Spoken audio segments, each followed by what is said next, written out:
How's everybody doing today? It's Craig here again. What you're looking at, I wasn't going to do, but then I decided to. This is that little Chinese clone that I bought off of eBay, I don't know, 4 years ago, 4.5 years ago, something like that. Went to put gas in it the other day, my son did, and gas just started running out of it. Down out of the handle area here, back where the carburetor mounts, back in here, kind of down underneath. So I took it apart and I found this section of this two-piece line that goes from the carburetor up to the purge bulb before it goes back into the tank. I found it had a crack in it, so I replaced it. And it's kind of a unique little setup here, because the end has a little kind of like grommet to it. And them grommets go through the holes in the back of the air box. So when you push the carburetor in, you don't just push the lines out. You can actually push the nipples of the carburetor up into the fuel lines.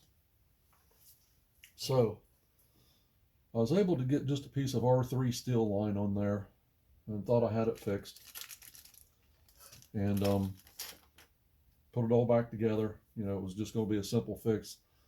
Basically all it was just taking this center cover off here, which was just 2 screws. I also noticed that the grommet right there where it goes down into the tank, where 2 of the lines come out of, was leaking a little bit.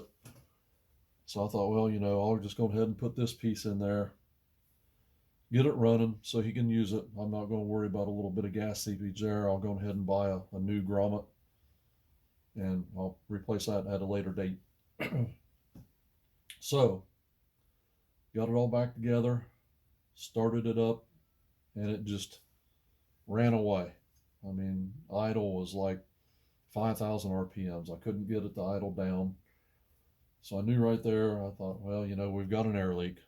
So I went ahead and tore it down to what you see it right now, and it's just not that hard. It's a couple screws that holds this center plate on. Screw there, take that off, and that uncovers all your fuel lines and everything. You've got a little air dam or gasket there. You got a screw in here, a screw in this side of the handle. And then you got a rubber grommet that goes in this side of the handle, goes up onto there. And you got to kind of mess with your little air flow tube here. You got to get it off of this, but it's not attached, it's just kind of sitting there. You got to take the 2 screws out of the carburetor. You got to unmount the carburetor.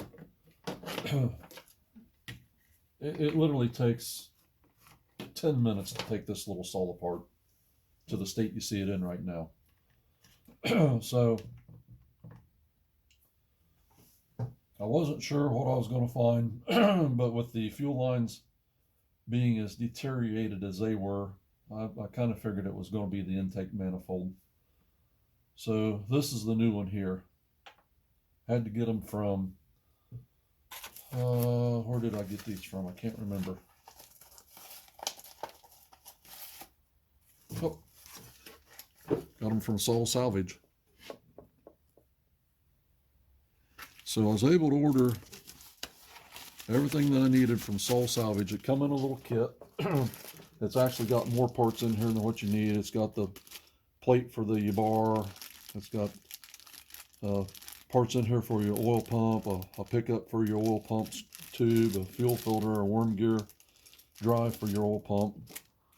And then it had the grommet that goes into the tank, and then your extra line that come out of there.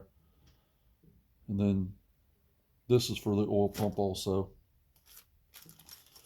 But it was missing one line. And that was the line that I actually needed that I used to replace with the R3 line. So I've got it on order and it's coming. And it had to come from China. That's the only place I could find it. Found it on eBay, but it's actually shipping out of China. So I get it all taken apart. And there's a couple strange things going on here. I don't know. These are rubber intake boots. And they've actually got a raised ring that seals. This is the one that come off of it. And I thought I bought it brand new. Well, that's what the sale bid said, but I don't know why they would use a gasket and red silicone. So maybe this saw was purchased at one point and it had an air leak and this is what it was, and then that's how they fixed it. But that really wasn't the problem, because the gaskets that's missing here was actually on the intake on the cylinder, and I've already scraped it off. But right here is the issue. Let me get it there where you can see it. Right there, that is it's a deterioration and a tear that goes clear through. Right there where you can see it.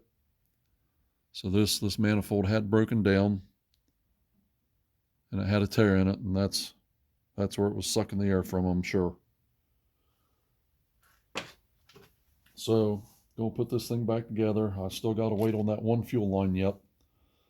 When I get the stuff in here to finish putting it back together, I'll do a startup for y'all. It's straightforward stuff. You know, your fuel line comes out, goes into the carburetor, goes through the carburetor, comes out of the carburetor, into the purge bulb, out of the purge bulb back to the tank. Same as any other chainsaw that has a purge bulb set up on it. Always comes from the tank to the carburetor, from the carburetor to the bulb, from the bulb to the tank. And I don't know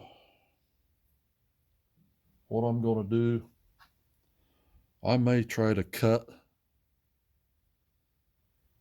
a gasket, but I honestly don't see a reason to. Okay, well, that's all for this little short video. So when I get the other parts in, we'll come back and we'll revisit. Thanks for watching.